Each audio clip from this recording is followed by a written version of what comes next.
गरेका थिए। सांसदहरूले केवल दलीय आदेशको अधीनस्थ मात्रै ठान्न नहुने भन्दै सर्वोच्चले हुइप लगाएको बाहेक सांसदले अन्य कतिपय अवस्थामा र सन्दर्भमा आफ्नो स्वतन्त्र विवेक प्रयोग गरेको दृष्टान्त अघि सार्यो। संविधानका के धारामा रहेको प्रावधान? अब यहाँ यस अवस्थामा धारा 76 को उपधारा 5 बमोजिम स्वतन्त्र विवेकको प्रयोग हुँदैमा निर्दलीयता नै जन्मिन्छ भन्न मिल्दैन। फैसलामा भनिएको छ संविधानको धारा 76 5 मा रहेको प्रावधानले दलीय समर्थनको आधारमा मात्रै प्रधानमन्त्री नियुक्ति हुने कुरालाई शर्तको रूपमा उल्लेख गरेको देखिँदैन। हेर्नुहोस् है, अब दलीय आधारमा सरकार गठन हुन नसकेमा मात्रै यो प्रावधान क्रियाशील हुन्छ। अनि फैसलामा भनेको छ विकल्प रहेसम्म विघटन गरेर राजनीतिक अस्थिरता आउन नदिने अभिप्रायले धारा 76 5 को व्यवस्था संविधानमा समावेश गरिएको हो। त्यसकारण धारा 76 को 5 को सरकार गठनको सन्दर्भमा सांसदहरू स्वतन्त्र विवेक प्रयोग गर्न सक्छन् र त्यसमा हुइप लाग्दैन भनेर लेखिएको छ के।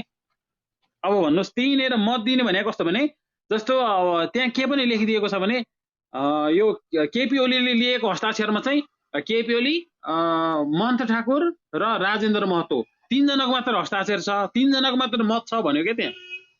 अब यहाँ चाहिँ 146 जनाको मत छ भनेको छ। उसको त्यो ओलीको समर्थनमा 3 जनाको मत देख्यो धारा 76 5 मा यो भनेको छ क्या उसले। तर फेरि सांसद स्वतन्त्र हुन्छन् मत दिनलाई धारा 76 5 मात्र अन्त पनि स्वतन्त्र हुन्छन्, त्यतिले मात्रै दल त्याग ऐन आकर्षित हुँदैन भनेको छ क्या उसले चाहिँ। के अरे यो सर्वोच्चको फैसलाले चाहिँ अघि उहाँले पढ्नुभयो नि त्यसमा सबै कुरा छ कि कमलजीले पढ्नुभयो। बुद्धजी एउटा लाइन म पढे सुनाउँछु तपाईहरुलाई। त्यो सर्वोच्च हैन, त्यो त लामो छ। सर्वोच्च अदालतको फैसला 176 पेज भनेपछि धेरै लामो छ। तपाईलाई म एउटा लाइन सुनाउँछु, त्यो 76 5 सँग सम्बन्धित हैन। अब त्यो अलि सार्वभौम जनताद्वारा निर्वाचित प्रतिनिधि भएका नाताले सांसदहरू कतिपय कुरामा आफ्नो स्वतन्त्र विवेक र बुद्धिमत्ता प्रयोग गर्न स्वतन्त्र पनि रहन्छन् हैन। अनि सँगसँगै संविधानको धारा 76 5 बमोजिम सरकार गठनको विषयमा प्रतिनिधि सभाका कुनै सदस्यको पक्षमा मत जाहेर गर्ने, मतदान गर्ने, आफ्नो अभिमत प्रकट गर्ने कुरामा प्रतिनिधि सभाका सदस्यहरू स्वतन्त्र रहने कुरा उक्त उपधाराको बनोटबाट नै प्रष्ट देखिन्छ भनेर भनेको छ क्या।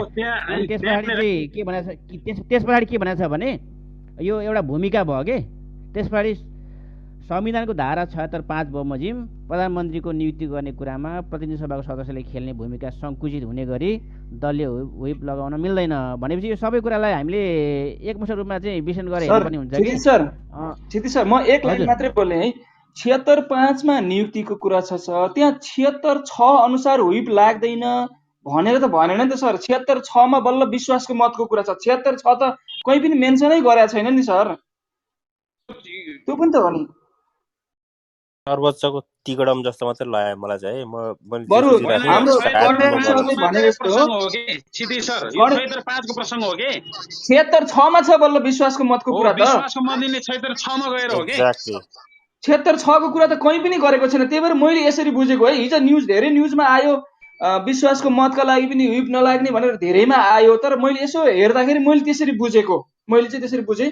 धन्यवाद सरहरुलाई। त्यो मैले चाहिँ मतदान भन्ने शब्द चाहिँ 76 5 मा कहीँ पनि आउँदैन र यो शब्द मतदान भन्ने एउटा शब्द स्पेसिफिक हाम्रो लोपचन सरले पढ्नु भएको हुनाले मैले चाहिँ पढाएको छैन। जस उहाँले अहिले वाचन गर्नु भएको हुँदाखेरि त्यो चाहिँ कहाँबाट आयो भन्ने मैले बुझ्न खोजेँ। कर्णेल सरले भने अनुसार 76 5 मा उसले के अरे समर्थन दिने अथवा नियुक्तिका सन्दर्भमा समर्थन प्राप्त गरेको वा अभिमत व्यक्त गरेको वा मतदान गरेको हुँदा उसलाई कारबाही हुन्न भनिएको छ भन्ने कुरालाई हजुरहरूले मतदानलाई त जोड्नु भयो। तर विश्वासको मत दिने कुरा त 76 6 मा छ सर। 76 6 को कुरा सर्वोच्च अदालतले मेन्सन नै गरेको छैन भने व्हिप त सायद 1 महिना पछिको विश्वासको मतको कुरामा चाहिँ दलीय व्हिप चाहिँ लाग्छ जस्तो चाहिँ मलाई लाग्छ। कमलजी एकदम एक्ज्याक्ट कुरा यही हो। 76 को धारा धारा 76 को उपधारा 5 को अहिले व्याख्या गर्यो सर्वोच्चले। विश्वासको मत 76 को धारा उपधारा 6 मा गएर मात्र लिने हो। 76 5 मा सांसद स्वतन्त्र हुन्छन्, संवैधानिक कल्पना गरेको त्यति हो। अब 6 मा पुग्ने बेला व्हिप लाग्छन्, तर व्हिप उल्लङ्घन गर्ने स्वविवेकी अधिकार चाहिँ सांसदले हुन्छ क्या। त्यो त्यति बेला चाहिँ फेरि दल त्याग सम्बन्धी ऐन आकर्षित हुन्छ। फेरि त्यो त्यसरी व्याख्या छ के त्यसको। अदालतले चाहिँ यो के अरे यो निर्दलीय भयो भन्ने कुराबाट आफू बच्नको लागि सायद अहिले भर्खर साथीले भन्नुभयो जस्तै बाँकी जिम्मेवारी चाहिँ 76 चाहिँ जिम्मा चाहिँ कसैलाई लिनु छ भने सांसदले होइन do it at your own risk, आफ्नै रिस्कमा गर्नुहोस्, तर 5 को लागि चाहिँ हामीले व्याख्या गरिदिउँ भनेर मात्रै अगाडि बढाइदिएको जस्तो लाग्यो त्यसो भए। एक्ज्याक्ट कुरा त्यही हो। अहिलेको मुद्दा पनि 76/5 को लागि हो। अब 76/6 मा फेरि के हुन्छ भने अब यो अहिले फेरि है सांसदले विश्वासको मत दिँदा के हुन्छ नदिँदा के हुन्छ। मैले अघि पनि भने दियो भने यो प्रतिनिधि सभाको 5 वर्ष कार्यकाल पुरै चल्छ, दिएन भने देश 6 महिनाभित्र निर्वाचनमा जान्छ। त्यो संवैधानिक प्रावधान हो। त्यो यति मात्रै हो। अहिले एउटा एक्स्ट्रा मौका मात्रै दिएको जस्तो लाग्यो र अदालतले यो एक्स्ट्रा जुडिसियल भन्ने कुरा पनि देखिएन यसमा चाहिँ। होइन यस्तो हो, मलाई चाहिँ के लाग्छ भने नि अलिकति है यसमा हुन त अब यो ठ्याक्कै अब यो कानुन विज्ञहरूबाटै यसको अब थप एउटा आउँछ होला होइन। त्यो तपाईँले बुझेको चाहिँ त्यहाँ हामीले कुनै पनि अघि बुद्धजीले भनेपछि अब त्यहाँ चाहिँ 76/5 भने चाहिँ अब लगभग अब त्यो दलहरू असफल भइसके पछाडि एक प्रकारले होइन अन्तत त्यो त्यहाँ भएका सांसदहरूलाई स्वतन्त्र सांसदको रूपमा एक खालको त्यो कल्पना हो। अनि त्यही भएको हुनाले हो त्यही आधारमा चाहिँ अब दलहरू चाहिँ अब सांसदलाई स्वतन्त्र छोडिदिने, व्हिप नलाउने होइन, चाहे त्यो नियुक्ति गर्दा होस् चाहे त्यो पछाडि चाहिँ के अरे मतदान गर्दा होस् होइन। किनभने दलहरू त असफल अगाडि नै भइसक्यो नि, त्यही भएर त त्यो लास्ट विकल्पमा पुग्नु परेको। अनि त्यो एउटा विकल्प त्यो राख्नुको कारण पनि त्यही हो, त्यो एउटा कतैबाट चाहिँ तपाईँको व्हिप नलाग्ने स्थितिमा चाहिँ तपाईँको बहुमत संसदको बहुमत त पुग्न सक्छ नि त त्यसो गर्यो भने। त्यो कल्पनाको आधारमा चाहिँ गरिएको भन्ने विश्लेषण चाहिँ व्याख्या चाहिँ सर्वोच्चले गरे जस्तो लाग्छ होइन। अब तर अब हेरौँ अब कानुन विज्ञहरूले अब प्रश्न पार्छन् होला, मलाई पनि त्यस्तै लाग्छ। त्यो चाहिँ अब दलहरूको लाग्ने भयो भने त पनि होइन विवेकजी, दलहरूको व्हिप लाग्ने भयो भने त फेरि पनि सरकार बन्दैन नि त। यस्तो कस्तो रहेछ अब अहिले आएर सारमा कसरी बुझ्नुपर्ने देखियो भन्दा 76/5 को प्रावधान चाहिँ अब 76 भन्नाले अरू प्रक्रियाबाट सरकारहरू चलाउन सम्भव नभएपछि अब चुनावी सरकार चाहिँ पहिलाको सरकारले होइन, अब त्यो चुनावी सरकारको लागि मात्रै राखेको जस्तो देखियो कि 76/5 जस्तै 76/4 सम्म दलको त्यहाँ चाहिँ विवेक प्रयोग हुन्छ। 76/4 मा किनभने त्यहाँ 76/3 को प्रधानमन्त्रीले विश्वासको मत दिने कि नदिने भन्ने सन्दर्भमा त्यहाँ दलको चाहिँ विवेक प्रयोग हुने भयो। तर 76/4 मा गएर 3 को प्रधानमन्त्रीले अहिले केपी ओली नै पात्र हो, उहाँ नै 3 को प्रधानमन्त्री हुनुहुन्छ। 76/3 को प्रधानमन्त्रीले विश्वासको मत दिन किनभने उहाँ चाहिँ अब त्यहाँ प्रधानमन्त्रीको लागि दाबीदार गर्न पाउनुहुन्न। तर उहाँ बाहेक उहाँकै दलका उहाँले चाहिँ नपाउने भयो नि त, त्यो त प्रश्न भयो। उहाँ बाहेक उहाँकै दलका कुनै पनि एबीसीडी सांसदले फेरि 76/5 को लागि ल ठिक छ केपी ओलीलाई अरू दलका सांसदहरूले पनि विश्वास गरेन, मलाई गर्छ भनेर माधव नेपालले सुभाष नेमाङले या कुनै एबीसीडीले चाहिँ दाबी पेश गर्यो भने त्यो पनि फेरि बहुमत कसको बढी छ त्यसको आधारमा राष्ट्रपतिले 5 को आधारमा फेरि उसलाई नियुक्ति गर्न पाउँछन्। त्यसमा चाहिँ एमालेको कोही पात्रले काङ्ग्रेस माओवादीकोले पनि समर्थन गर्न पाउँछ। अब 6 मा गइसकेपछि चाहिँ के हो भने संसद जोगाउने कि नजोगाउने भन्ने मात्र कुरा हो। यो त प्रतिनिधि सभा विघटनको श्रृङ्खलाबाट आएको हिसाबले यति मात्रै हो। अहिले त यो इन्ट्रेस्टिङ चाहिँ के हो, म एड गरेँ मैले। इन्ट्रेस्टिङ चाहिँ के हो भने तपाईँ 3 मा गएर सरकार बनाएर बहुमत लिन सक्नुहुन्न भने तपाईँ 3 मा नजानुहोस् यदि तपाईँलाई चुनावमा लिड गर्नु छ भने। र अहिले हाम्रो के अरे कमलजीले भन्नुभएको जस्तो 76/5 को आशय चाहिँ सक्छ भने लामै सरकार चलाउ, सक्छ भने सक्दैन भने न्यूनतम चाहिँ त्यो 76/5 को न्यूनतम उद्देश्य चाहिँ के हो स्थापित गर्न खोजियो भन्दाखेरि चुनावमा जानको लागि बहुमत सांसदको को प्रति विश्वास छ, कसले बहुमत चाहिँ टाउको भन्दाखेरि बहुमतको एउटा ट्रस्ट क्यारी गर्छ, त्यो मान्छेलाई चुनावी सरकारको नेतृत्व देऊ भने जस्तो देखियो। एक्ज्याक्ट ठ्याक्कै कुरा त्यही हो। उद्धव सर हजुरको यो विषयमा केही छ? धन्यवाद। म सुन्दैछु। यसमा अब म कानुनको विद्यार्थी पनि होइन तर राजनीतिक कर्मी पनि भएको नाताले यसलाई हामीले सरसर्ती बुझ्न सक्ने आधारहरू साथीहरूले विभिन्न ढङ्गबाट प्रस्तुत गरिसक्नु भएको छ। किनभने एउटा प्रधानमन्त्री हामीले सिरियलले बुझ्दाखेरिमा एउटा प्रधानमन्त्री बहुमतको पार्टीको प्रधानमन्त्री बन्छ अनि प्रधानमन्त्री बनिसकेपछि उसले चलाउँछ। यदि त्यो हुन सकेन भनेदेखि चाहिँ त्यसपछि हुने प्रक्रियाहरूलाई संविधानले धारावाइज व्याख्या गरेको छ जस्तो मलाई लाग्छ। किनभनेदेखि अब मन्त्री परिषदको गठनको जुन विषय छ त्यसमा चाहिँ हामीले सरसर्ती बुझेको अहिले धारा 4 धारा 5 को बढी विषय आइरहेछ। धारा 5 सम्म पुग्दा पनि मलाई लाग्दैन चुनावी सरकार बनाऊ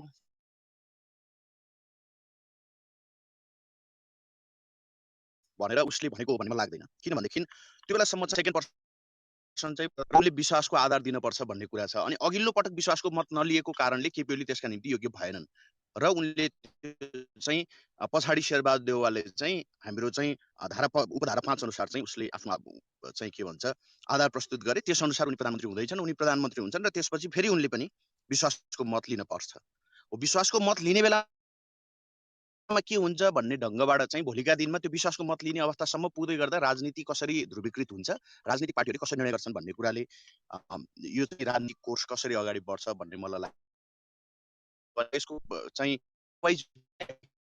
के भन्दा पनि मैले बुझेको के हो भने त्यसपछि अब उपधारा 7मा गइसकेपछि मात्रै अब प्रधानमन्त्रीले विश्वासको मत चाहिँ भोलि प्राप्त गर्न सकेनन् भने चाहिँ अनि अब संसद विघटन हुन्छ र त्यो स्वतः चुनावी सरकारका रूपमा रूपान्तरित हुन्छ भन्ने विषय संविधानले एकदम स्पष्टसँग राखेको छ। त्यसकारणले अहिले जसरी कोर्स बढेको छ त्यो कोर्स एकदम सही दिशामा छ है। यति बेला चाहिँ किनभने एउटा यस्तो भ्याकुम क्रिएट भइसकेको थियो कि अब के हुने हो त देशमा, हामीले ठुलो सङ्घर्षबाट प्राप्त गरेको राजनीतिक परिवर्तनहरू भनिएको छ जसले हुन त मान्छेको जीवन स्तर, मान्छेका खुसी हैन त्यसमा चाहिँ खासै रूपान्तरण ल्याउन सकेको छैन। यद्यपि हामीले स्थापित गरेको राजनीतिक व्यवस्था जसमा आधारभूत रूपमा लोकतन्त्र संस्थागत भइसकेको छ, त्यो लोकतन्त्र संस्थागत भइसकेको अवस्थामा चाहिँ अहिलेको भ्याकुममा अदालतले राम्रो डिसिजन नगरिदिँदा वा राम्रो चाहिँ एउटा फैसला नगरिदिँदा यसले चाहिँ एउटा गलत नजिर बस्न सक्ने सम्भावना थियो डरलाग्दो ढङ्गबाट। र अर्को चाहिँ के हो भने यसले राम्रोसँग व्याख्या गरिदिएको खण्डमा भोलि चाहिँ के हो भने जुनसुकै किसिमको, किनभने केपी ओलीले अहिले चाहिँ प्रधानमन्त्री र राष्ट्रपति मिलेर संविधानको चाहिँ अपव्याख्या गर्दै संविधान मिच्दै जाने एउटा जुन सिलसिला चाहिँ के हो भने यो एउटा अभूतपूर्व संयोग हो। म भोलिका दिनमा यसै गरी राष्ट्रपति र प्रधानमन्त्री मिल्छन् भन्ने मलाई लाग्दैन। किन राष्ट्रपति र प्रधानमन्त्री मिल्थे भने त यसअगाडि रामवरण यादवको पालामा थुप्रै राजनीतिक चाहिँ यो यस्ता श्रृङ्खलाहरू बनेका थिए। त्यसकारणले मलाई के लाग्छ भनेर भन्दा छोटकरीमा हामीले अहिले जसरी संविधानको चाहिँ एउटा चाहिँ व्याख्या सर्वोच्च अदालतले गरिदिएको छ, यो साथसाथै चाहिँ धारा 5 मा चाहिँ हुइप नलाग्ने कुरा, किनभने त्यो चाहिँ सामान्य रूपमा नै हामीले बुझ्न सक्छौँ। किनभने उ त धारा 5 सम्म पुग्दैन उसले चाहिँ के हो भने हुइप लागेर कुनै प्रधानमन्त्रीले विश्वासको मत लिन्छ भने, किनभने उ त बहुमत प्राप्त पार्टीको चाहिँ संसदीय दलको नेता हुन्छ। त्यो हुने बित्तिकै हुइप लगाएर त उ सधैँ बहुमतमा रहन सक्छ नि। अब हुइप लाग्न सक्दैन है भनिसकेपछि मात्रै के हो भने धारा 5 मा चाहिँ भनेर उसले चाहिँ जो निर्वाचन दल सम्बन्धी ऐनको विषयहरू पनि त्यहाँ भनेको छ, त्यो चाहिँ के हो भने त्यो सही छ भोलिका दिनमा। तर के हुन्छ भने राजनीतिक अकर्मण्यताका कारणले अहिले जसरी घटित घटनाक्रमहरूले के देखाउँछ भने हामी चाहिँ तीव्र राजनीतिक चाहिँ अस्थिरता र सङ्क्रमणबाट हामी गुज्रिरहेका छौँ। हामीले सङ्क्रमणकालको अन्त्य भन्यौँ तर सङ्क्रमण राजनीतिक सङ्क्रमण रोकिएन। यो सङ्क्रमणकालीन अवस्था दोहोरिरहने त्यो के का कारणले भन्दा राजनीतिक अकर्मण्यताका कारणले। केपी ओलीको ठाउँमा शेरबहादुर देउवा आउने, शेरबहादुर ठाउँमा प्रचण्ड आउने, प्रचण्डको ठाउँमा देउवा आउने गरेर त यसले त के हो भने 20औं वर्षदेखि हामी 2-4 जना मान्छेका सनकबाट शासित हुन पर्दै गर्दा हाम्रा सामाजिक आर्थिक रूपान्तर त हुन सकेनन्। यो कुरा त अर्को राजनीतिक कोर्सको विषय हो। तर अदालतले आज यो डिसिजन गरिदिँदा के चाहिँ एउटा राम्रो कुरा भएको छ भनेर भन्दा कम्तीमा अब हाम्रो चाहिँ आवधिक निर्वाचन चाहिँ हुन सक्छ है।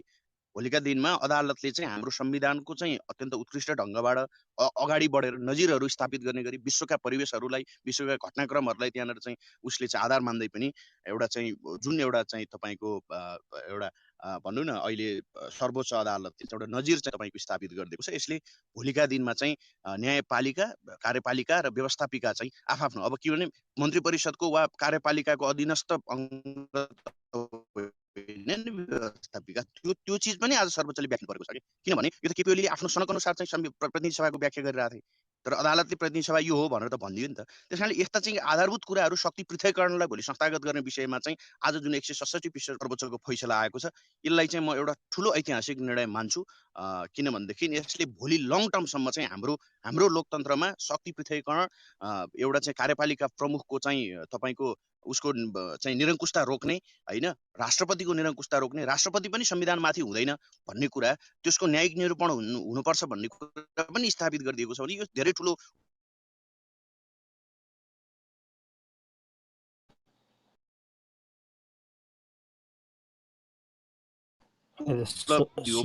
किनभने यो चाहिँ हामीले स्थापित गर्न खोजेको लोकतन्त्रमा त्यही पनि क्लियर छैन। त्यो भएको कारणले मेरो चाहिँ धारणा के हो भनेर भन्दाखेरिमा अहिले चाहिँ धारा 5, 6, 7 भोलि कसरी व्याख्या हुँदै जान्छ भन्ने कुराहरू चाहिँ एउटा कोर्समा जाला। तर राजनीति चाहिँ के हो भनेर भन्दाखेरिमा राजनीतिले अपनाउनु पर्ने सामान्य मूल्य मान्यताहरू अदालतले पनि स्थापित गरिदिएको छ। राजनीतिक पार्टीले पनि यसलाई अंगीकार गरेर अगाडि बढ्नुपर्छ। तर अब के हो भनेर भन्दा मूलभूत प्रश्न चाहिँ फेरि अन्तिममा के हो भने अब भोलि शेरबहादेवाको सरकार बन्दै गर्दा र शेरबहादेवाले चाहिँ भोलि विश्वासको मत लिँदै गर्दा फेरि यसै गरी नयाँ खालको राजनीतिक ध्रुवीकरण, नयाँ खालको चाहिँ तपाईँको देशी विदेशी शक्तिहरूको सक्रियतामा नयाँ खालका चाहिँ तपाईँको भनौँ न एउटा चाहिँ संगठनहरू निर्माण हुने अवस्था बन्यो भनेदेखि चाहिँ त्यो हाम्रो दुर्भाग्य हुन्छ। र भोलि र त्यति हुँदै गर्दा पनि सरासर निर्वाचनमा मुलुक गइदियो भनेदेखि त मान्छेले अलिकति सहन गर्न सक्लान्। तर फेरि यसै गरी अस्थिरतातिर गयो भने चाहिँ त्यसले राम्रो गर्दैन। त्यसका निम्ति हामी सबैले त्यसका निम्ति आफ्नो ढङ्गबाट चाहिँ सजगता अपनाउँदै एउटा चाहिँ जिम्मेवार नागरिक भएर प्रश्न उठाउने बानी बसालौँ भन्दै मेरो भनाइ टुङ्ग्याउँछु। म एड गर्न सानो एड गर्छु है। यो पोलिटिसियनहरूको विभिन्न उसमा चाहिँ आफ्नो टकिङ पोइन्टहरू गर्ने चाहिँ त्यो पुरानै चलन हो होइन। मलाई अहिले साथीहरूसँग छलफल गरिसक्दाखेरि चाहिँ मैले पढाएको छैन कि 167 पेज पढाएको छैन, पत्रिकाको हाइलाइट पनि धेरै हेरेको छैन। ए बुझ्छु भनेर यहाँ आएको थिएँ। अनि अहिले पढ्छु हाम्रो कमलजी पनि हुनुहुन्थ्यो। मैले अहिले चाहिँ के बुझेँ भने यो सर्वोच्चको फैसला चाहिँ म 1 घन्टा अगाडिसम्म चाहिँ म के कुरामा एकदमै धेरै खुसी भएको थिएँ। अहिले चाहिँ मलाई बेखुसी त भएको छैन। तर मलाई चाहिँ यो कमन सेन्स डिसिजन भन्दा माथिको केही पनि हो जस्तो लागेन कि सर्वोच्चले गर्ने चाहिँ कमन सेन्स के तपाईँ हाम्रो जुन हामी अहिले छलफल गरिरहेको छौँ हाम्रो मस्तिष्कले ठिकै हो भन्ने जस्तो बाहेक ठुलो कुरो त केही पनि गराएर रहन्छ। कसैले आपत्ति गर्नुपर्ने अथवा केही खुसी मान्नु पर्ने पनि केही पनि देखिनँ मैले चाहिँ। किनभने 76-5 को लागि चाहिँ त्यो अल्झेको गाँठो फुस्काइदियो। 76-6 गएर चाहिँ यु गाइज होइन should be responsible, do the best you can, जे गर्न सक्छौ गर, तर अब मैले गाँठो फुस्काइदिन्छु, मुभ अन होइन, खेलमा अगाडि बढिराख भनेर पठाइदिए जस्तो लाग्यो।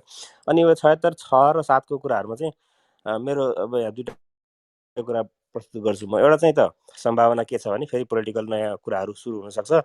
मैले देखेको एउटा सानो सम्भावना, म पोलिटिकल पण्डित चाहिँ होइन मैले गर्नलाई, तर मेरो एउटा सामान्य लाटो हिसाबले चाहिँ हिजो ओलीको हातमा डन्डा हुन्जेलसम्म चाहिँ उनले त्यो के अरे त्यो हाम्रो यादव समूहको ठाकुर समूहलाई चाहिँ फुस्कार लिएर गएर अहिले आफ्नो समर्थनमा लान खोजेको थिएँ। अब ठाकुर समूहहरूको चाहिँ बिचरा मन्त्री पनि फुस्किहाल्यो। अब त बरु भरपर्दो मन्त्री खान पाइन्छ भनेर त्यो यादवजीहरू अलरेडी त्यही साथमा छँदैछन्। त्यहाँ आएर यसो जसोको छेउमा कुर्सीमा छेउमा टाँसेर बसेपछि 10वटाको सट्टामा 5वटा मन्त्री त कसो नपाइएला होइन, त्यसरी पनि बहुमत हुन सक्ला। त्यो एउटा कुरा। अर्को कुरा चाहिँ यदि भएन भने, यदि 76-6 मा उनीहरू देउबा चाहिँ फेल हुनुभयो भने फेरि त्यहाँ मुद्दा पर्छ होला भन्छु मैले। किनभने मुद्दा त हरेक कुरामा मुद्दा त परिहाल्छ। नेपालमा पहिला पनि हिस्टोरिकल्ली तपाईँको त्यो मनमोहन चाहिँ त्यो अल्पमतको सरकारमा चाहिँ गइसकेको थियो नि त। अल्पमतको सरकारमा गइसकेर फेल भइसकेपछि त्यतिखेर हुन त संविधानमा प्रश्न लेखेको थियो कि थिएन म अहिले सम्झाउन सकिनँ। फर्केर गएर फेरि 2 वा 2 भन्दा बढी दलको चाहिँ मेजोरिटी भनेर त्यसरी बनाएको थियो कि त्यतिखेर सरकारहरू। त्यतिखेर देउबाको बन्यो अनि के गरेर त्यो, अनि त्यसपछि फेरि देउबा घटेपछि त्यो सायद सूर्यबहादुरको, त्यसपछि यो लम्बा चौडा खेल त्यसपछि धेरै भएको थियो त्यतिखेर, यो 52 साल पछिको कुराहरूमा। अनि यो पनि त नयाँ व्याख्याहरू फेरि हुने होला, त्यो पनि सम्भावना त हुन्छ होला होइन। किनभने अहिले त आधारभूत रूपमा के विश्वास गरिएको पाइन्छ भन्दाखेरि संसद चाहिँ 5 वर्षमा टस्कमस हुनु नपर्ने सकेसम्म भनेपछि त सकेसम्मलाई त जसरी पनि डिफाइन गर्न मिल्ने भयो। त्यसरी फेरि कोर्स फर्केर फेरि 76-1 देखि फेरि रिटेस्टिङ के एट वान सर्ट, एउटै सर्टमा चाहिँ सर 7सम्म नपुगिन्जेलसम्म टाइम ल्याप्स हुने बित्तिकै फेरि रिसेट भएर घडी चाहिँ माथि पुगेर फेरि यतै सुरु हुने हो कि के छ साथीहरूको सोचाइमा त्यो सुनौ न। मलाई एउटा मैले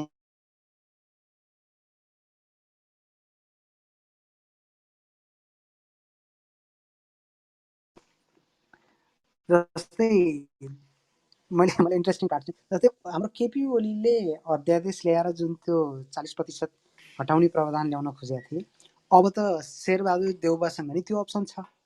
यो अर्को टपिक बन्छ कि विद्यालय त्यो गर्लिन् नगर्लिन् भन्ने कुरा एप्रुभ गर्लिन् नगर्लिन्। त्यो भयो भने त अब मधेसी दलहरूको हाम्रो यो समाजवादी पार्टीको अथवा जसपाको समीकरणमा पनि एउटा इन्ट्रेस्टिङ टर्निङ आउँछ। र अब एमाले एकीकृत भइरहन्छ रहँदैन भन्ने पनि एउटा गम्भीर प्रश्न देख्छु क्या म चाहिँ। किनभने ओली र ओली समूहमा त एउटा अब एकदम ठुलो रिस छ, आगो छ। किनभने माधव नेपाल समूहले गर्दाखेरि उनीहरूको सबै यो दुःस्वप्न चाहिँ चकनाचुर भयो। उनीहरूलाई हटाइदिनु, किनभने यदि देउबाको सरकार 30 दिनपछि विश्वासको मत लिन सकेन भने चुनावमा जान्छ भनेपछि चुनाव देउबाको अन्डरमा हुन्छ। ओलीको अन्डरमा चुनाव नहुने भएपछि नि त ओलीले माधव नेपाल समूहलाई कारबाही गर्न सक्ने सम्भावना पनि म चाहिँ देख्छु। ओली बहुमतमा रहिरहेको त्यो छ होला भयो सर, भने मैले जोडे। ए हुन्छ होइन त्यो आफ्नो ओपिनियन हो। मलाई नि धेरै सम्भावना रहिरहन्छ जस्तो लाग्छ। तर मैले ओलीले किनभने ओली त एउटा शङ्का प्रवृत्तिको मान्छेले त्यसरी माधव नेपाल समूहलाई हटाइदिँदाखेरि अनि यहाँनिर देउबाले चाहिँ उनीहरूलाई गुण तिर्दिने गुण तिर्दिएर माधव नेपाल समूहलाई एउटा पार्टी बनाइदिने खालको हुन सक्ला कि भन्ने मेरो यसो सोचाइ के। मलाई त यो सत्ताबाट तल खस्केपछि नि ओलीको चाहिँ खासै जग त्यति धेरै बलियो पिलरहरू देखिँदैन ओलीको साइडमा लागेको मान्छेहरूमा। ओलीको त यस्तो डाउनफल यति क्विकली जान्छ कि जस्तो लागिरहेको छ क्या मलाई, एकदम एक्सपोनेन्सियली तपाईँको डाउनफल सुरु हुन्छ कि जस्तो लाग्छ मलाई। अब यो 2-3 हप्ताको बिचमा नै जब शेरबहादुरको शासन सुरु हुन्छ 30 दिन नहुँदै ऱ्यापिडली चाहिँ त्यो यताउता साइड लाग्ने त हो नि। त्यही मान्छेहरू हिँड्यो, शेरबहादुर तामाङहरू ओलीतिर लागे, फेरि अर्को कुनै एबिसिडी फेरि यता माकुनीतिर लाग्छन् होइन।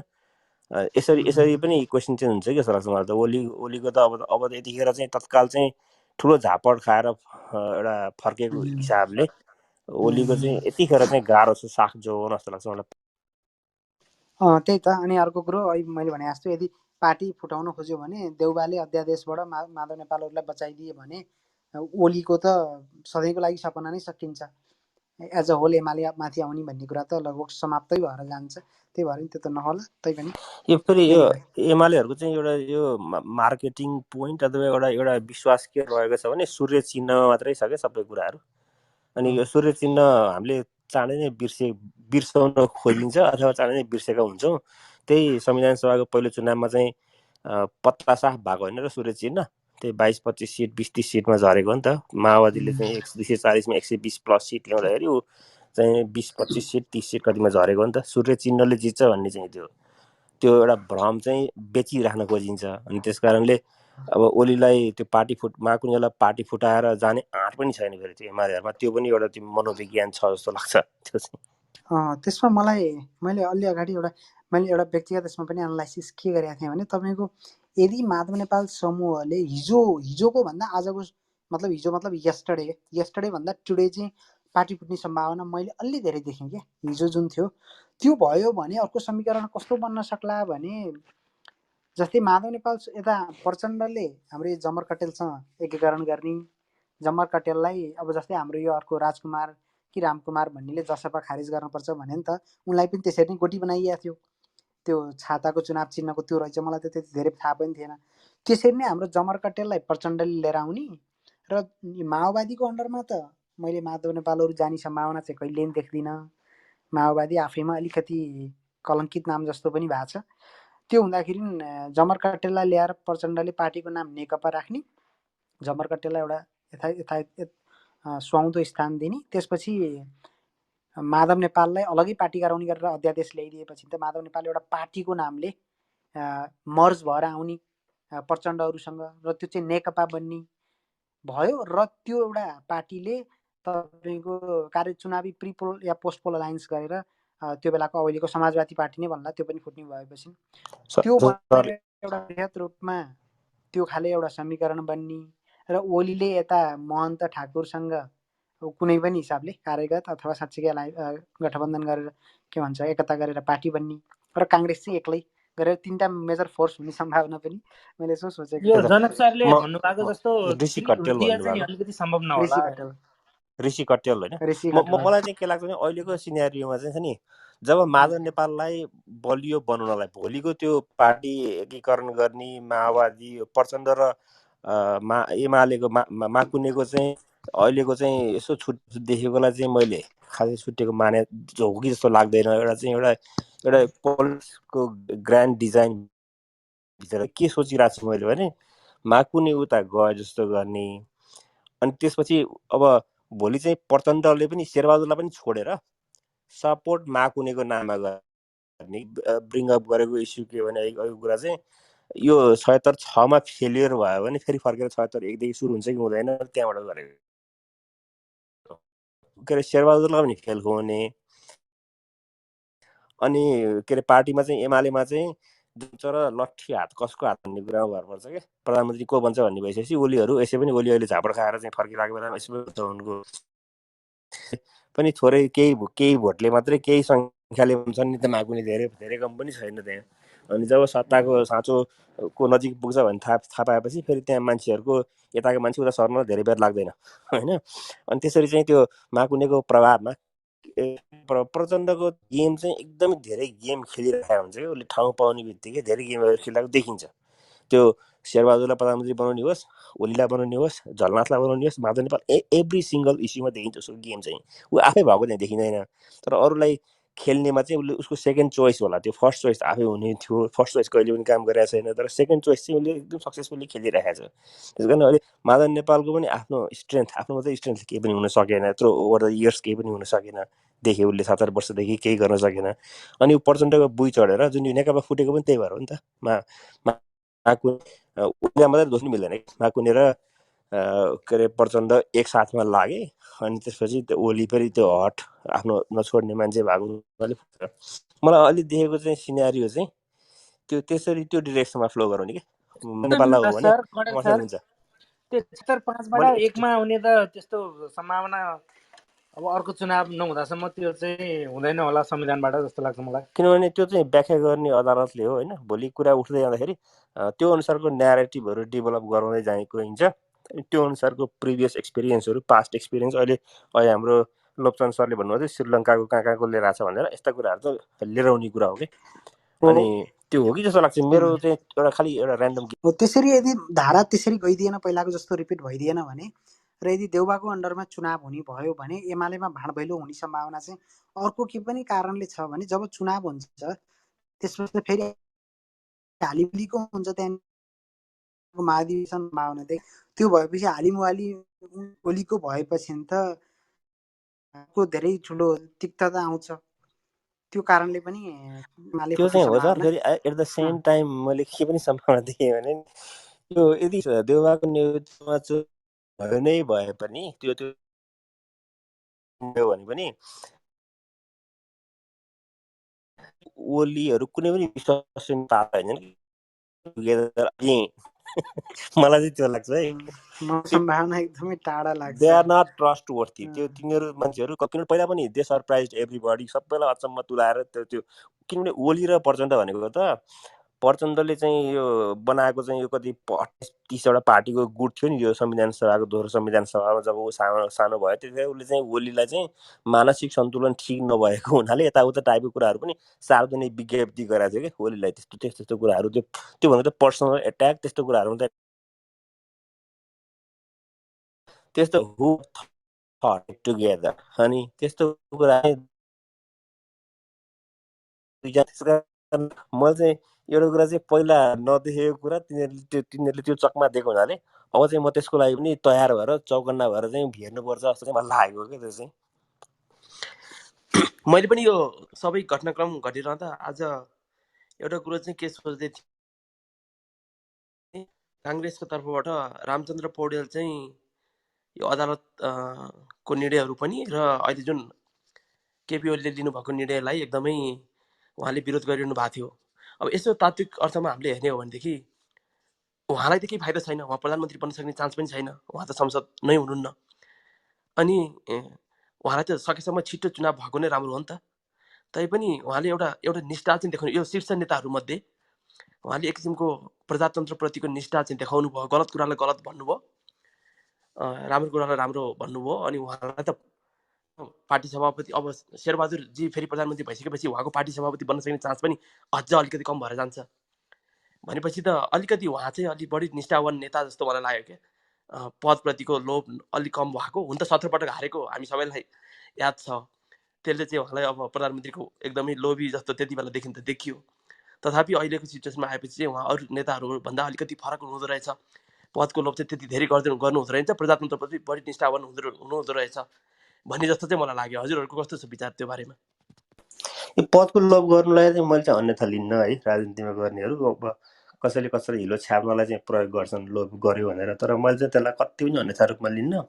अब लिडर हुने मान्छेले म लिड गर्छु भनेर हिम्मत गरेर अगाडि बढ्नुलाई चाहिँ त्यसलाई चाहिँ मैले राम्रै इन्डिकेसनको रूपमा हेर्छु।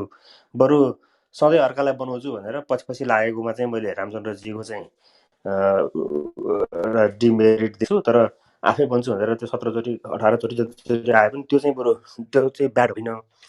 अनि तर अहिले चाहिँ अब देउवाला बनाउँछु भनेको चाहिँ उहाँको उद्देश्य चाहिँ पार्टीको बागडोर पाउँछु कि भन्ने होला। अनि मैले आज बिहान त्यही सोचिरहेको थिएँ, यो पार्टीको कुनै बेला मेजर पार्टीको चाहिँ चिफ पोजिसनमा त्यो अध्यक्ष पोजिसनमा पुगिसकेर पनि प्रधानमन्त्री नभएको त रामचन्द्र एकजना मात्रै हुनुहुन्छ होइन। उहाँ त 6-8 महिनाको लागि त सुशील कोइरालाको निधनपछि त उहाँ नै हुनुभयो नि त पार्टीको बागडोर सम्हाल्ने त, कार्यवाहक भए पनि। तर उहाँले त पाउनु भएन। हिजो त कार्यवाहक सभापति त काङ्ग्रेसको चाहिँ कृष्णप्रसाद भट्टराई पनि प्रधानमन्त्री हुनुभयो, सबैजना भएको हो। पालोको हिसाबले सोच्ने हो भने चाहिँ उहाँको पालो चाहिँ पक्का पनि थियो कुनै न कुनै बेलामा। तर म त्यो कुरामा चाहिँ लोभी चाहिँ मैले पट्टै भन्न मिल्दैन, अनफेयर हुन्छ है। त्यो लिड गर्छु म केही काम गर्छु भनेर गर्न खोज्ने मान्छेलाई अघि सर्न खोज्दाखेरि चाहिँ त्यो भन्नु चाहिँ त्यो होइन स्मियर गरेको हुन्छ पोलिटिसियनहरूलाई, कसैले गर्न खोज्छन्। तर त्यो चाहिँ अनफेयर हुन्छ जस्तो लाग्छ मलाई। त्यो चाहिँ होइन, यो कुनै पनि पोइन्टमा यो इतिहासमा कुनै पोइन्टहरू यस्तो आउने गर्छ कि जति बेला व्यक्तिभन्दा सिस्टमलाई बढी मान्नुपर्ने टाइम अहिले त्यो हो नि त। त्यो भएर अब उहाँ त संसदै नभएको कारणले उहाँलाई फाइदा त केही छैन नि अहिले वास्तवमा। र पनि अब उहाँले नेतृत्व, अब राजनीति गरिसकेपछि सत्ता त लिनुपर्छ, त्यो त अब रुल अफ थम नै हो, सत्तामा नगएसम्म केही गर्न सकिँदैन।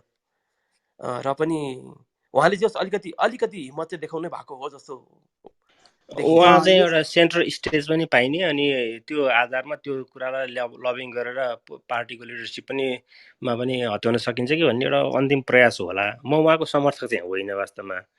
उहाँले गर्न सक्नुहुन्छ भन्ने पनि मलाई विश्वास खासै लाग्दैन, किन यत्रो वर्षमा देखिसक्यो। जित्न सक्ने, गोल हाल्न सक्ने भए हान्नुहुन्थ्यो कि उहाँले पहिले, होइन। हान्न सक्नु भएन नै, प्रयास चाहिँ गर्नुभएको हो, त्यस्तो लाग्छ मलाई। म वीरेन्द्र सरले भन्नुभएको कुरामा म सहमत छु। यसमा चाहिँ रामचन्द्र पौडेल मलाई पनि एउटा एकदमै निष्ठावान, पहिला मलाई देउबा पनि राम्रै लाग्थे, अहिले पनि ठिकै लाग्छन्।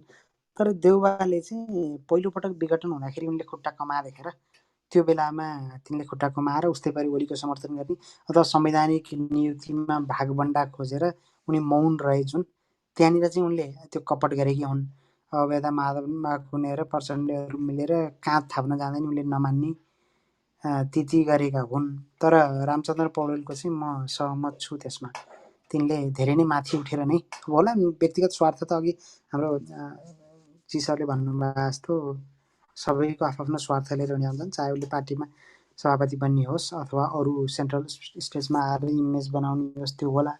तैपनि जुन हिसाबले चाहिँ देउबालाई होइन तपाईँ प्रधानमन्त्री बन्नुहोस् म जिम्मेवारी लिन्छु भनेर उनी आफै तम्सेर कहिले कोटेश्वर जाने, कहिले पेरिस डाँडा जाने, कहिले प्रचण्डकोमा जाने गरेर जुन एकदमै एक्टिभ देखाए, त्यसलाई चाहिँ स्याल्युट गर्नैपर्छ। म चाहिँ त्यसमा सहमत छु। त्यही म एक्ज्याक्टली त्यही भन्दै थिएँ कि किनभने काङ्ग्रेसको वास्तवमा अघिल्लो चुनावमा चाहिँ तपाईँको 1/4 भोट पनि 1/4 सिट पनि आएन। तपाईँको चाहिँ संसद बोलाउनलाई, अधिवेशन बोलाउन पनि 1/4 चाहिन्छ, कसैलाई महाभियोग बोलाउन पनि 1/4 चाहिन्छ। 1/4 भन्दा कमले केही पनि हुन्न क्या वास्तवमा।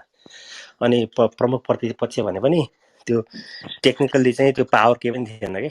अनि त्यो भएको हुनाले पनि होला, अनि देउबाको आफ्नै कारणले पनि होला। देउबाको अथवा काङ्ग्रेसको चाहिँ केही पोजिसन केही देखिँदैन थियो कि ओलीको चाहिँ रेजिममा।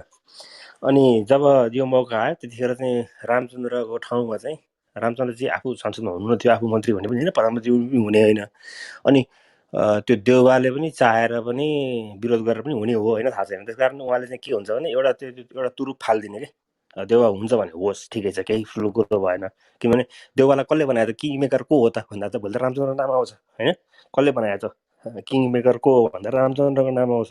देउबाले त आँट गरेको थिएन आफैले, अनि उनी त लडाङगुलुङ टाइपको कुरा गरेर हिँडिरहेको थियो। त्यस कारणले मलाई लाग्छ यो चाहिँ एउटा ट्याक्टिकल मुभ हो, र त्यो बेस्ट मुभ पनि हो उनको ठाउँबाट हेर्दाखेरि चाहिँ। किनभने उनले आफू त्यो गेममा नभएको हुनाले त्यहाँ आफूले पार्टिसिपेट गर्न पाएनन्, तर उनले किङ मेकर चाहिँ उनले खेल्ने बेस्ट रोल थियो। र त्यसको लागि मलाई लाग्छ पोलिटिकल्ली एकदमै ट्याक्टिकल मुभ चाहिँ हो, वाइज मुभ पनि हो। त्यसको रिजल्ट के आउँछ चाहिँ थाहा उनको लागि के आउँछ थाहा छैन, तर देउबाको लागि त आइ नै सक्यो। मलाई यहाँनिर एउटा प्रश्न गर्न मन लाग्यो साथीहरूलाई।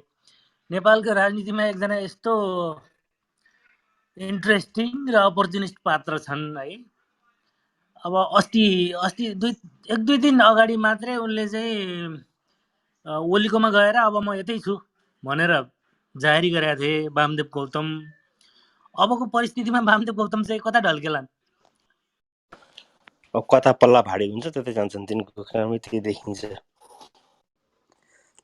त्यही त तिमीलाई चाहिँ एउटा बहिष्कार गर्ने पात्र तिमी भए। होइन, उनले एकचोटि पार्टी फुटाएर गएर त्यो एक किसिमको भोगी पनि सकेका छन् होइन, त्यो भएर त्यसको पीडा पनि उनलाई थाहा छ।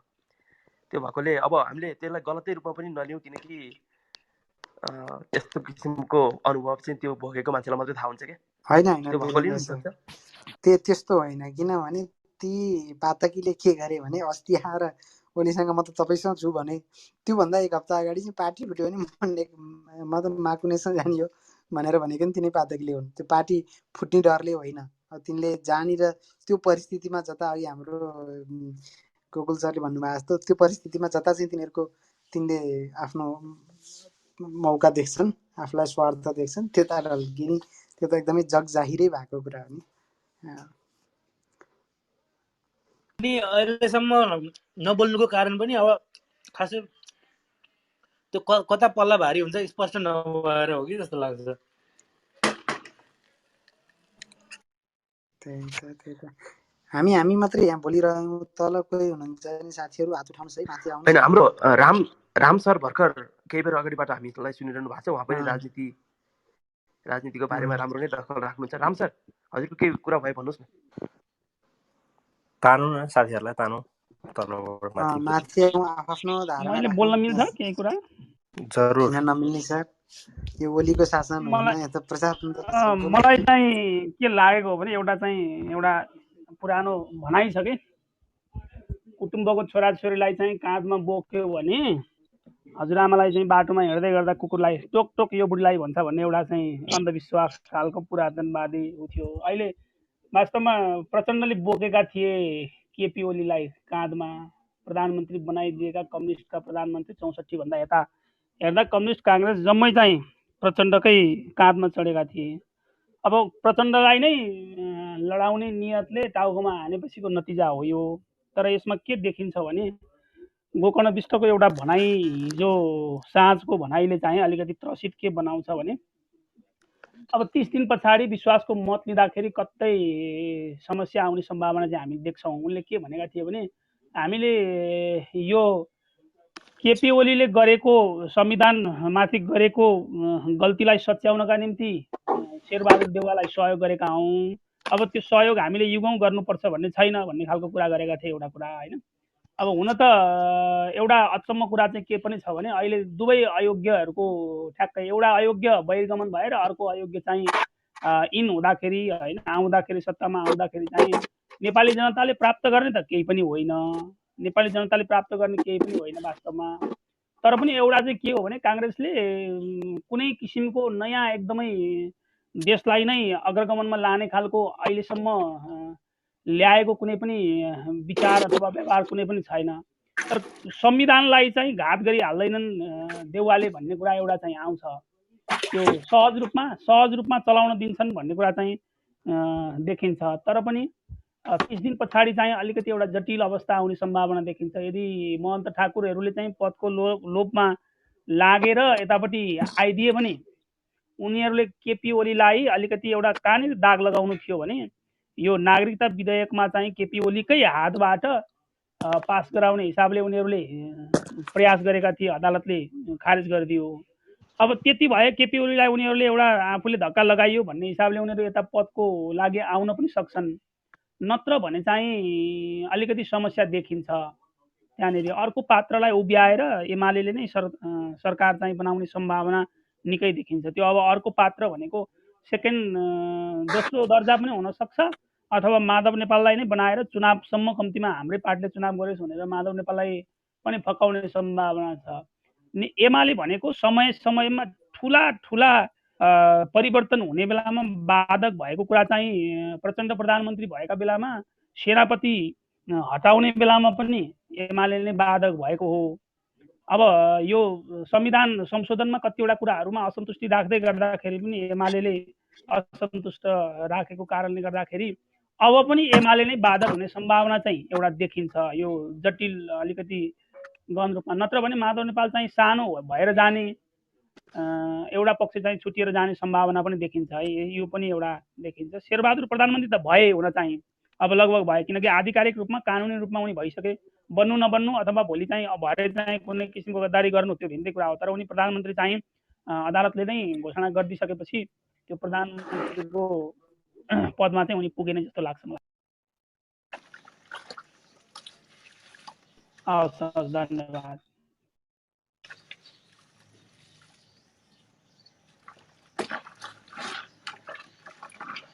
है साथी, अब धेरै रमाइलो कुराहरू भइरहेको थियो।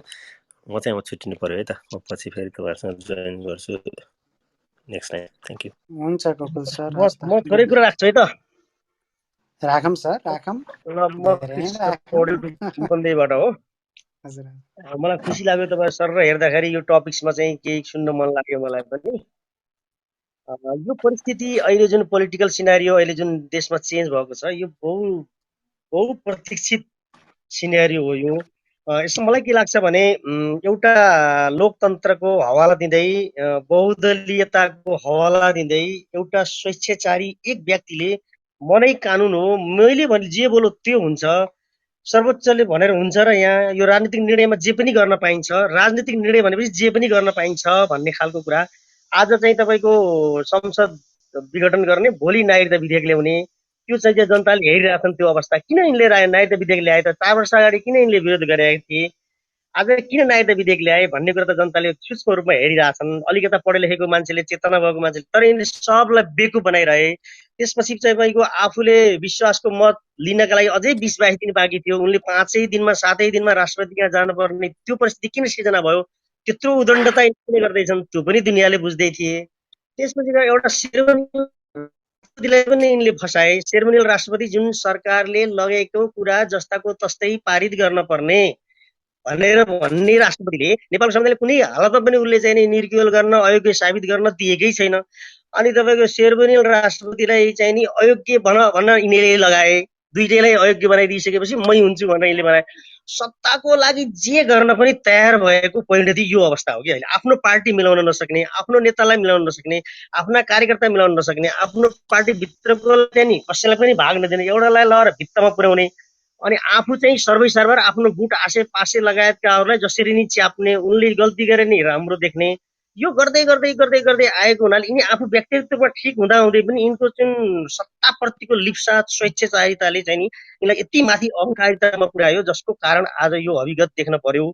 यो चाहिँ साह्रै निर्लज्जताको कुरा हो। अब तपाईँको अमेरिकामा अहिले जुन गइसकेको राष्ट्रपति डोनाल्ड ट्रम्पलाई त्यहाँको संसदले तलबाट चाहिँ नि महाभियोगको प्रस्तावले छोडेको 15 दिनपछि लगायो, तर पारित हुन्न भन्ने त्यहाँ थाहा थियो, सिनेटबाट पारित हुन्न। तर पनि इतिहासमा अमेरिका जस्तो देशमा एउटा यस्तो राष्ट्रपति आयो जसले कानुनको बरखिलाफ काम गर्दै आएको हुनाले यो मान्छेलाई महाभियोग लगाइएको भन्ने त दर्ज भयो नि। यहाँ भोलि चाहिँ फेरि तपाईँको यस्तो नहोला भन्न सकिन्न, यो संसदमा यिनीहरूको बहुमत त पुग्दैन, तर राष्ट्रपतिलाई महाभियोग प्रस्तावसम्म लगायो भने पनि कलङ्कित भयो कि राष्ट्रपति। यो स्थिति ल्याउने पनि यिनै प्राइम मिनिस्टर भए। त्यसो भएर अब शेरबहादुर देउबा पनि यो 6 पटकको प्रधानमन्त्री, यसले नै मेरा बाबै के नै गर्ला, यो त कसैलाई विश्वास छैन। यिनै मान्छे प्रचण्ड, शेरबहादुर, केपी ओली यी फर्की आएर केही होला भन्ने त कसैले कल्पना गरेको छैन। मात्र के भन्दा एउटा विधिको शासन, कानुन नमान्ने, स्वेच्छाचारिता चल्ने, आफ्नो मुखमा कानुन हिजोको शिल्पा जस्तो भन्दा पनि म ठुलो भनेर खालको जुन एउटा शासकले देखाइरहेको रवैया थियो, त्यसको अन्त भएको हो। यदि सर्वोच्च अदालतले यदि गर्दैन थियो भने त यहाँ के हालत हुन्छ? जे मन लाग्यो त्यही हुने थियो नि। त्यसो भएर न्याय मरेको छैन भन्ने कुराको प्रुफ सर्वोच्चले गरिदिएको छ। जुन निर्णय अहिले गरिदिएको छ यो एउटा एक खालको अब त सेट हुन्छ क्या। अब तपाईँको शेरबहादुर देउवाले विश्वासको मत प्राप्त नगरे तापनि हिजो स्वेच्छाचारित तरिकाले जाँदैन कि उसले चुनाव गराउँछ, त्यसपछि सिद्धि हो। अब उसले चुनाव गराउँछ, ऊ चाहिँ एउटा कामचलाउ सरकार हुन्छ, कामचलाउ सरकारले चुनाव गराउँछ, यसरी जान सक्छ। तर चाहिँ मतलब विघटन जतिचोटि केपीएललाई बनायो त्यतिचोटि विघटन गर्ने, जतिचोटि बनायो त्यतिचोटि विघटन गर्ने खालको खेलको अन्त भयो भन्ने मलाई लाग्छ। मेरो विचार मैले राखेँ। धन्यवाद। हेलो हेलो पालो हजुर। पाइन्छ पुष्प सर, पुष्प कुमारजी बोलौँ सर, बोलौँ। Thank you Janak sir. Sher Bahadur प्रधानमन्त्री बन्ला नि त भन्ने चाहिँ जुन क्वेसन छ, यो बारेमा सम्पूर्ण साथी मभन्दा पहिला जो वक्ता हुनुहुन्थ्यो उहाँहरूले मैले 2-3 जनाको सुने आफ्ना महत्त्वपूर्ण बनाएर राख्नु भएको छ। वास्तवमा अदालतले फैसला गरेको छ, त्यो फैसला संविधानको सर्वोच्चता, कानुनको शासन र नेपाली जनता यो देशको मालिक हुन् भन्ने कुरा चाहिँ प्रमाणित गरेको छ। र जुन अहिलेको सम्माननीय प्रधानमन्त्री ओली हुनुहुन्छ, ओलीले चाहिँ वास्तवमा अघि एकजना साथीले पनि भन्नु हो, लुई 14औंले भने जस्तै आई एम द स्टेट, अर्थात् म नै राज्य हुँ, संविधान मेरो मातहतमा छ, मभन्दा माथि कुनै पनि कानुन छैन, मैले जे बोल्यो त्यो कानुन हो, मैले जे गर्यो त्यो कानुन हो भन्ने जुन चाहिँ भ्रममा केपी ओली हुनुहुन्थ्यो, त्यो भ्रमबाट उहाँ हिजोबाट मुक्त हुनुभएको जस्तो मलाई लाग्छ। वास्तवमा त्यसपछि हामीभन्दा अगाडिको पुस्ता, त्योभन्दा पनि अगाडिको पुस्ता, लगभग 3 पुस्ताले चाहिँ यो देशको चाहिँ देशमा लोकतान्त्रिक गणतन्त्र स्थापना गर्नका निमित्त, यो देशको मालिक बनाउनका निमित्त, जनतालाई सार्वसत्ता सम्पन्न अधिकार दिलाउनका निमित्त जुन रूपमा चाहिँ कन्ट्रिब्युसन गर्नुभयो, उहाँहरूले त्याग गर्नुभयो, तपस्या गर्नुभयो, बलिदानी गर्नुभयो, समर्पण गर्नुभयो, त्यसको परिणामस्वरूप धेरै लामो समयपछि जुन हामीले चाहिँ उपलब्धि हासिल गरेका थियौँ, त्यो उपलब्धिलाई लगभग 2/3 बहुमतको सरकारको सन्निकट रहेको ओली सरकारले त्यसको चाहिँ उपलब्धि के हो भन्नेका बारेमा बुझ्न सक्नु भएन, त्यो मात चढ्यो उहाँमा। र अहिले एकजना साथीले भन्नुभयो आफ्नै पार्टीभित्र पनि एकदमै चाहिँ अतिवादी, निरङ्कुश, लगभग तपाईँको चाहिँ म नेकपा एमाले हो, नेकपा एमाले म भएन भने कोही पनि नेकपा एमाले हुँदैन भन्ने किसिमको चाहिँ जुन क्रियाकलाप उहाँले प्रदर्शित गर्नुभयो पार्टीभित्र पनि, त्यसको परिणाम पनि हो भन्ने मलाई लाग्छ अहिलेको परिणाम। र उहाँले चाहिँ जसरी हुन त निर्वाचनबाट हिटलर पनि निर्वाचनबाट आएका हुन्, पछि उनी तानाशाह भए, त्यसै गरेर केपी ओली पनि त्यही बाटोमा चाहिँ उद्धत थिए भन्ने मलाई लाग्छ। तर नेपालमा चाहिँ तपाईँको संसदीय शासन प्रणाली भएका कारणले चेक एन्ड ब्यालेन्स छ। यहाँ चाहिँ व्यवस्थापिकाले कानुन बनाउने अनि के अरे उसले चाहिँ कार्यान्वयन गर्ने कार्यपालिकाले, र कथन कदाचित चाहिँ कार्यपालिकाले चाहिँ कार्यान्वयन गरेन, त्यसलाई आफ्नो अनुकूल मोनोपोली ढङ्गले चाहिँ अगाडि बढ्न थाल्यो भने त्यतिखेर चाहिँ जुन सर्वोच्च अदालत छ, जो संविधानको अन्तिम व्याख्याता हो, सर्वोच्च अदालतले त्यसको चाहिँ निर्णय गर्ने जुन प्रावधान छ, त्यो चेक एन्ड ब्यालेन्सले गर्दाखेरि पनि अहिलेको परिणाम आएको हो। कतिपयलाई शङ्का थियो कतै केपी ओलीको सेटिङ छ कि केपी ओलीले पहिला चाहिँ संसद विघटन गरेर फेरि चाहिँ किन चाहिँ विघटन गरे त, स्थापना भइसकेको पुनर्स्थापना भइसकेको संसदलाई भन्ने पनि शङ्का थियो, सेटिङ हो कि भन्ने थियो। तर उनी सन्की निरङ्कुश अव्यवहारिक अयोग्य एउटा शासक भएको कारणले त्यो भएको मैले बुझ्दछु। वास्तवमा त्यो चाहिँ गलत थियो, गलत छ। एउटा चाहिँ नजिर के पनि स्थापित भएको छ भने आउँदा दिनहरूमा जोसुकै शासक हुन्, जोसुकै चाहिँ शासन सत्तामा जाउन्, यो संविधान अनुसार उनीहरूले यस्तो गल्ती दोहोऱ्याउने छैनन् भन्ने कुरा चाहिँ मैले बुझेको छु। म जस्तै लाखौं करोडौं जनताले यही बुझेका छन्। र अर्को कुरो साथीहरूले अघि भन्दै गर्दाखेरि अब शेरबहादुर देउवा चाहिँ 4 पटक प्रधानमन्त्री भइसक्नु भएको हो। उहाँले चाहिँ अब फेरि बनेर पनि कुनै मिराकल त्यस्तो चाहिँ परिवर्तन गर्नुहुन्न भन्ने जुन कुरा गर्नुभएको छ, यो बारेमा मैले अब त्यो पक्ष लिएको होइन। शेरबहादुर देउवाले तपाईँको चाहिँ सबैभन्दा यो देशमा काम गर्ने चाहिँ ऐतिहासिक काम गर्ने चाहिँ बिपी डेमोक्रेसी आइसकेपछि त्यसपछिको शेरबहादुर देउवा नै हो। किन हो त भन्दाखेरि शेरबहादुर देउवा प्रधानमन्त्री भएको बेला कमैया मुक्ति भएको छ, तपाईँको जनजाति प्रतिष्ठान बनेको छ, दलित आयोग बनेको छ, महिला आयोग बनेको छ।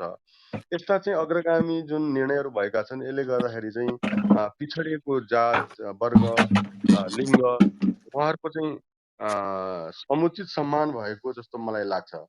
र अहिले जुन चाहिँ पछिल्लो चरणमा चाहिँ हामी अहिले पुगेका छौँ, अब शेरबहादुर देउवाले चाहिँ अब प्रधानमन्त्री हुने बित्तिकै यहाँ चाहिँ तपाईँको काया पलट हुने भन्ने बारेमा म भन्दिनँ। तर पनि एउटा कुरा के हो भने जनता भनेको त यो देशको मालिक हो। जनतालाई चाहिँ हामीले अन्डर एस्टिमेट गरेर तपाईँको चाहिँ शासन सत्ता यदि सञ्चालन गर्ने दुष्प्रयास त्यो ओली अहिले असफल भए जसरी असफल भइन्छ। त्यसकारण चाहिँ म के अनुरोध गर्न चाहन्छु भने जनताको स्वास्थ्य भन्ने कुरो सबैभन्दा ठुलो कुरा हो। अहिले 9,000 तपाईँको चाहिँ 9,500 जना मान्छे अहिले चाहिँ यो कोरोनाको यो कोभिडको चाहिँ दोस्रो लहरले र पहिला पनि केही मान्छेहरू मरेका थिए पहिलो लहरले।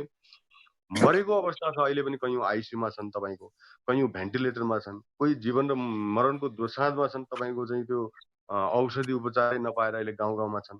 यस्तो महामारी आएको अवस्थामा शेरबहादुर देउवाले अहिले चाहिँ गर्न सक्ने भनेको तपाईँको चाहिँ विधिको शासन स्थापित गर्ने, सुशासन स्थापित गर्ने, कानुनी राज्य स्थापित गर्ने, जनतालाई मध्यनजर गरेर उहाँले शासन गर्ने र अहिलेको यो महामारीबाट चाहिँ मुक्ति दिलाउनका निमित्त उहाँले चाहिँ हरेक नेपालीलाई निशुल्क खोपको चाहिँ व्यवस्था गर्नुपर्छ भनेर हिजो म चाहिँ बधाई दिन गएको थिएँ। मैले उहाँलाई सबभन्दा पहिला चाहिँ बधाईपछि चाहिँ सल्लाह मैले उहाँलाई दिएको थिएँ। तपाईँले चाहिँ तत्काल कोरोनाको चाहिँ जुन भ्याक्सिन छ त्यो भ्याक्सिन चाहिँ निशुल्क रूपमा चाहिँ तपाईँ उपलब्ध गराउनु। जसले पहिलेका सरकारहरूले तपाईँको चाहिँ कमिसनको खेलमा अहिलेसम्म चाहिँ तपाईँको चाहिँ 10% जनतालाई पनि तपाईँको भ्याक्सिन दिन सकेको छैन। त्यो परिस्थिति सिर्जना नहोस् भनेर मैले चाहिँ अनुरोध गरेको छु। मलाई लाग्छ अरू कुराहरू हाम्रा उपलब्धिहरू त्यसपछि गरौँला। अहिले विधिको शासन सञ्चालन गरेर सुशासन गरेर जनतालाई सबैभन्दा पहिला यो महामारीबाट मुक्ति गर्नुहुन्छ भन्ने मलाई विश्वास छ। यही अभियानमा हामी अगाडि बढौँ र अब चाहिँ तपाईँको चाहिँ विश्वासको मत भएन भने के हुने भन्ने त अब त्यो संविधानमा प्रश्न छ। यदि चाहिँ तपाईँको चाहिँ के अरे चाहिँ विश्वासको मत प्राप्त गर्न सक्नु भएन र अर्को सरकार पनि गठन हुने परिस्थिति सिर्जना भएन भने संविधानले नै चुनावमा जाने भन्ने चाहिँ प्रष्ट व्यवस्था उल्लेख गरेका कारणले अब चाहिँ पहिलो कुरा हाम्रो दायित्व भनेको चाहिँ जनताको स्वास्थ्य चाहिँ सुरक्षित गर्ने हो खोप ल्याएर।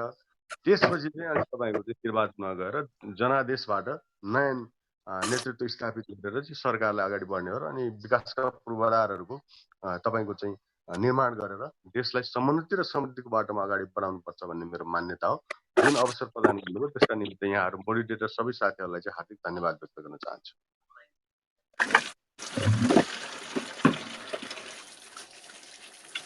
हाम्रो यहाँ धामी सरकोबाट स्पिकरमा डिस्टर्बेन्स आइरहेछ कि उहाँ बोल्न चाहनुहुन्छ? धामी सर